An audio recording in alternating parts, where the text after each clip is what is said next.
Praise the Lord. जय मसीह की आप सभी को यीशु मसीह के मधुर और मीठे नाम में प्रेम सलाम। आज हम परमेश्वर के वचनों में से कुछ वचनों को हम सुनेंगे जो परमेश्वर के वचन में लिखा है। उससे पहले हम दुआ करते हैं, परमेश्वर से सहायता और मदद मांगते हैं कि परमेश्वर हमें इन वचनों को एक समझने के लिए ज्ञान दे, बुद्धि दे और कृपा दे। इसके लिए हम प्रार्थना करेंगे। ये अपने आंखों को बंद करें और प्रार्थना करें। आकाश और पृथ्वी के बनाने वाले हमारे जीवित और अनुग्रहकारी परमेश्वर पिता, हम तेरे नाम को धन्यवाद करता हैं, स्तुति और प्रशंसा की भेंट चढ़ाते हुए प्रभु हम तेरे चरणों में आते हैं। प्रभु आज का यह नया दिन प्रभु आपने हमारे जीवन में दिया, बदल धन्यवाद करते हैं। इस दिन के अंदर परमेश्वर पिता तो संभाल कर रक्षक और आपकी महिमा के लिए प्रभु तो हमारा इस्तेमाल करिए, आपके चरणों में प्रार्थना प्रभु। आज परमेश्वर पिता जो वचन हम सुनने के लिए जा रहे हैं प्रभु, उन्हें प्रभु सुनने के लिए प्रभु हमारे कानों को तो खुला कर, आत्मिक जीवन को परमेश्वर पिता तो तृप्त कर परमेश्वर पिता।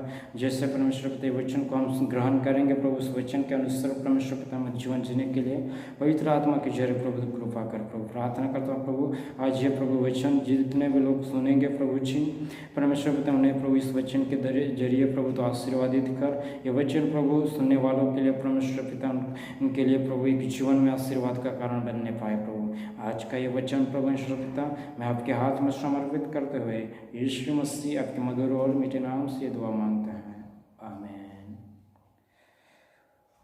हेलो प्रेज़ लॉर्ड, आप सभी को फिर से एक बार यीशु मसीह के मधुर और मीठे नाम में प्रेम सलाम। मैं पास्टर महेंद्र गामित। आज मैं आपके लिए एक परमेश्वर के वचन इस ऑनलाइन के द्वारा मैं परमेश्वर का वचन आपके पास पहुंचाना चाहता हूं। इस देश में जो चल रही बीमारी कोरोना वायरस की वजह से कितने चर्च बंद पड़े हुए हैं, पर परमेश्वर के जो लोग हैं वो परमेश्वर की आराधना करना बंद नहीं किया है। परमेश्वर की आराधना वो अपने घर बैठे बैठे कर रहे हैं। मैं परमेश्वर के लोगों के लिए धन्यवाद करता हूं कि उन्होंने परमेश्वर को याद रखा है, याद करके परमेश्वर के उपकारों को याद करके परमेश्वर को स्तुति करते हैं। उन लोगों के लिए मैं धन्यवाद देता हूँ कि परमेश्वर उन्हें संभाल करे, रक्षा करे।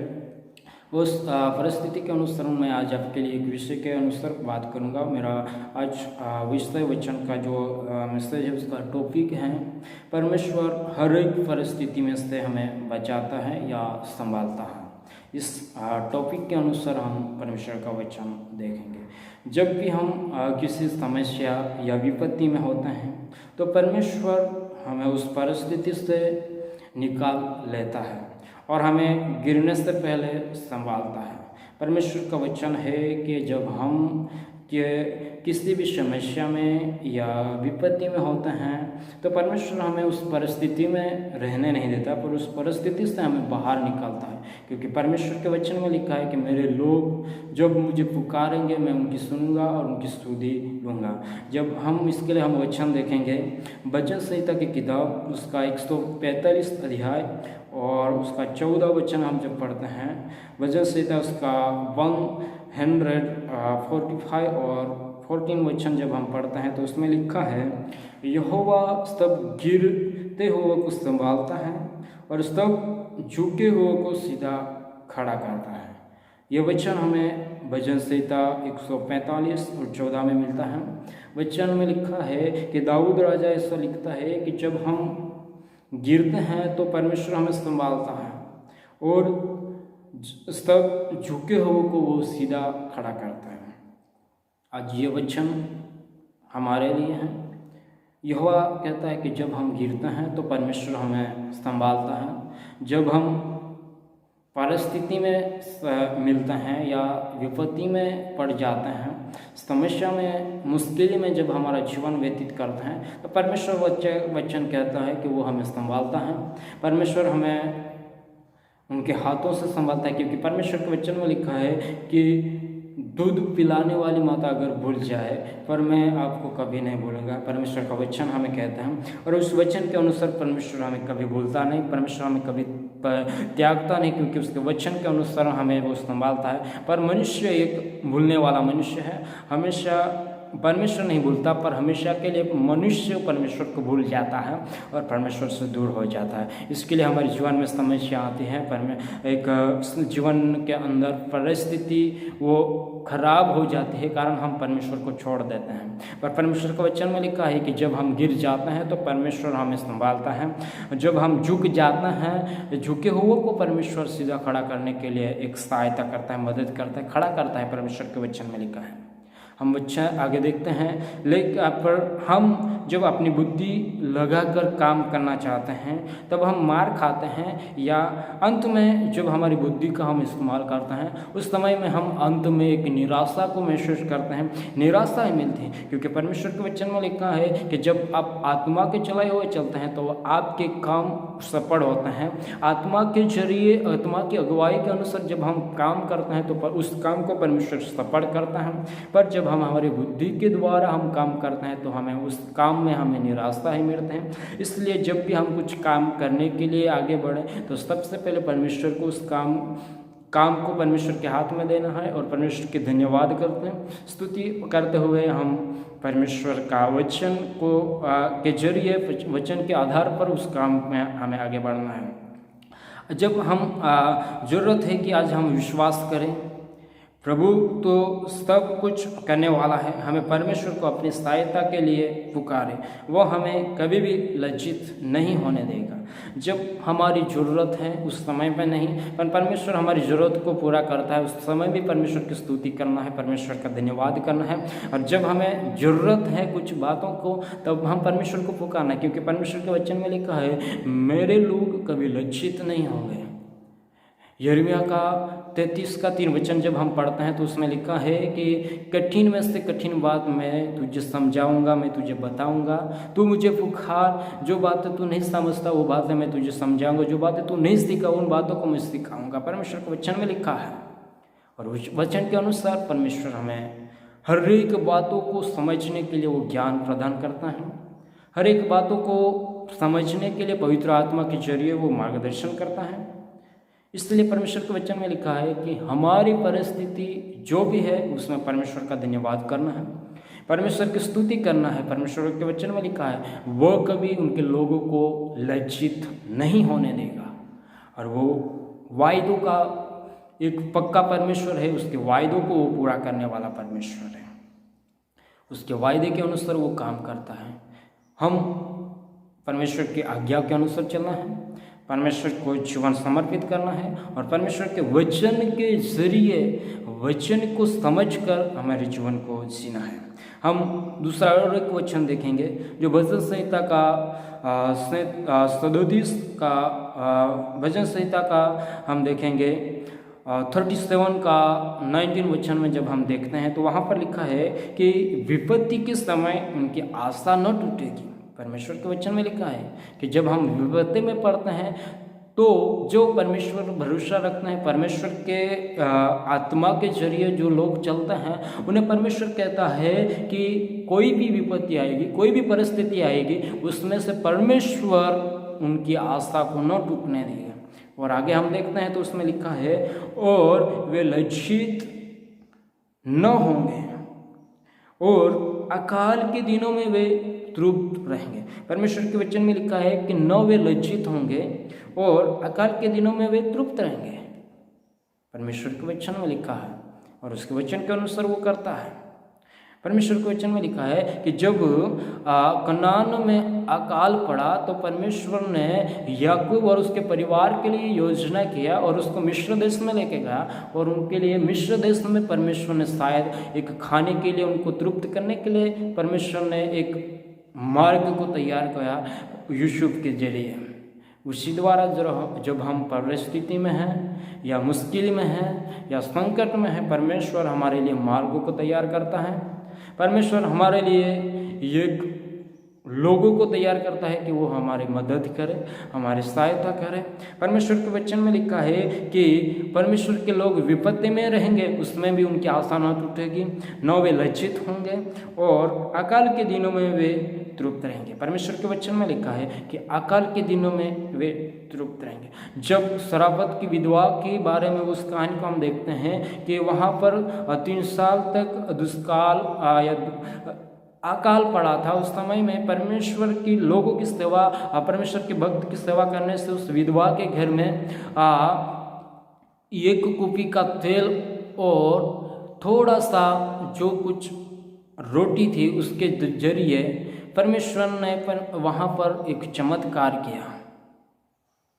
परमेश्वर ने उसी के द्वारा, उस परिवार के द्वारा परमेश्वर ने चमत्कार किया। पूरे अकाल के दिन में परमेश्वर उस विधवा की संभाल करता रखा, उनको खाने की चीज़ों को पूरा करता रहा। आज परमेश्वर के वचन में लिखा है, जब करंथी के नाले में परमेश्वर का दास एलिया था, उस समय में परमेश्वर ने एक कौवे को आज्ञा किया और कौवे के जरिए परमेश्वर के दास एलिया को खाना को पूरा किया, उसके लिए खाना भेजा। वहाँ पर परमेश्वर का वचन लिखता है कि हमें कोई भी परिस्थिति में है, परमेश्वर हमें संभालता है, परमेश्वर हमारी ज़रूरतों को जानता है, परमेश्वर हमारी ज़रूरतों के अनुसार हमारी ज़रूरतों को पूरा करता है।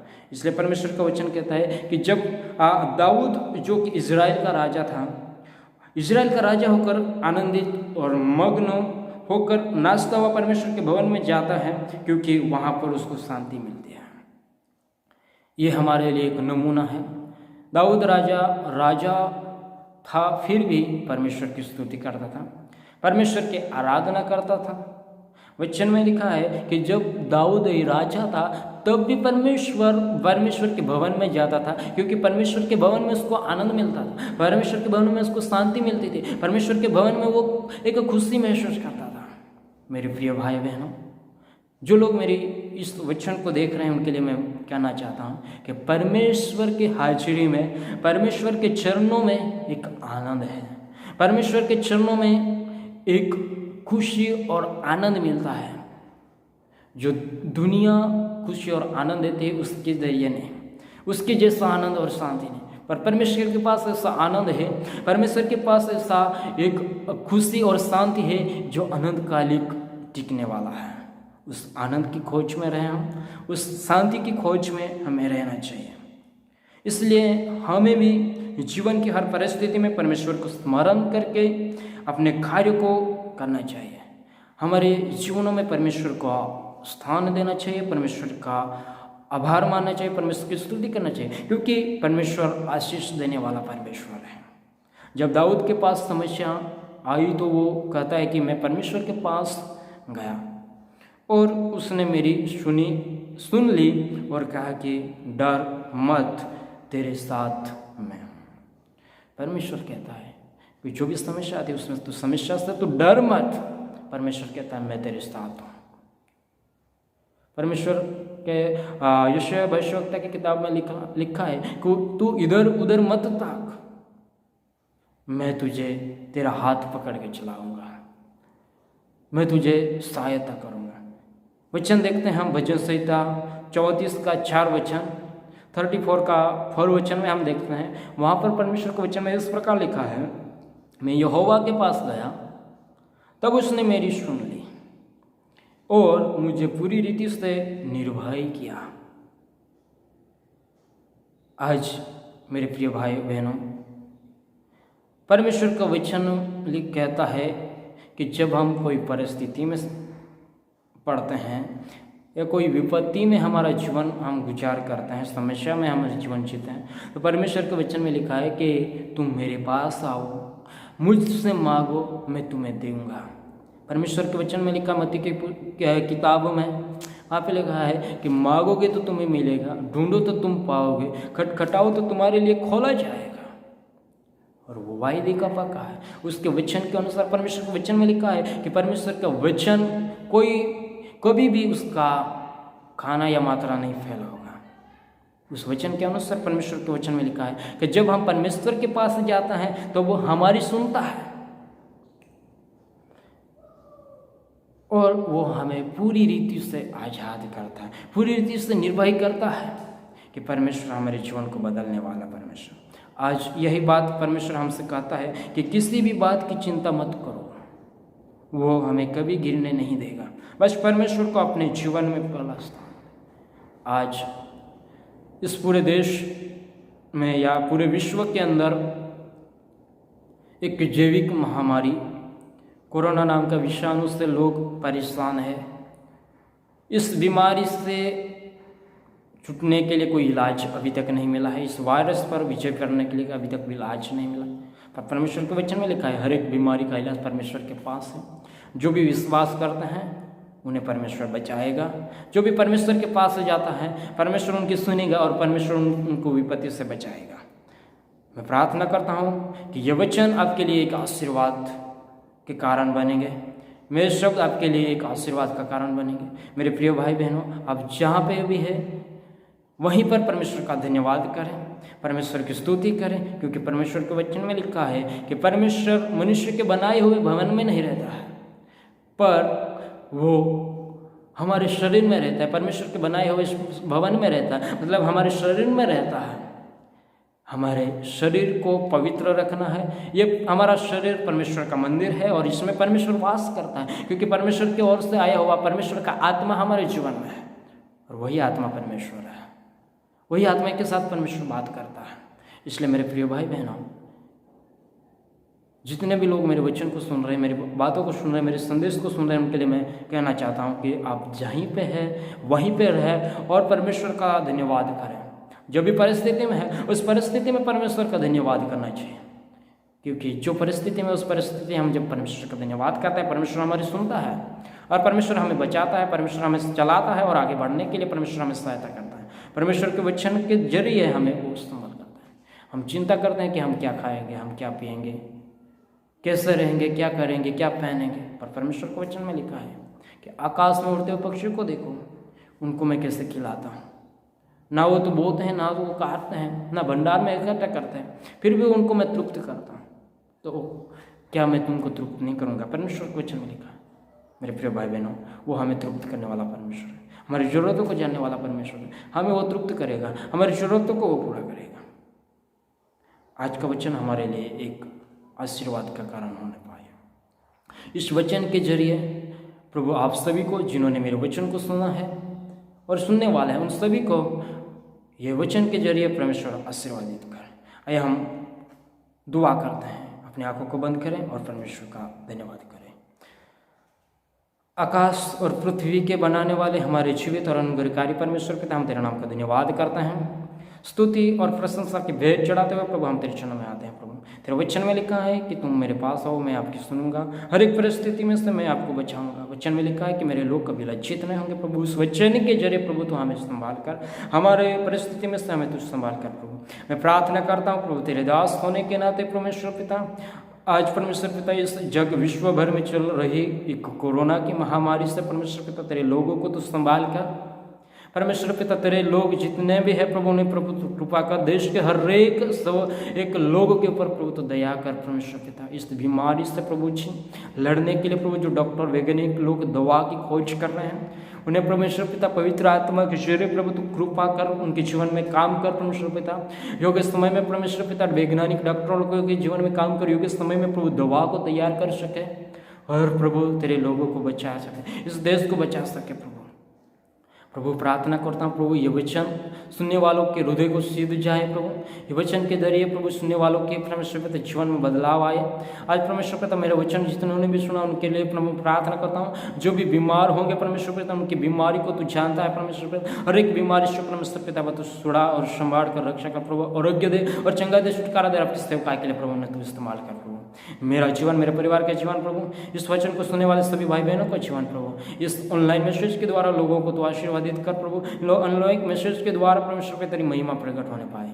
यीशु मसीह के मधुर और मीठे नाम से दुआ मांगता हूँ पिता, सुन, ग्रहण कर और कबूल कर। आमीन आमीन। Praise Lord. इन वचनों के द्वारा प्रभु आपको आशीष दे।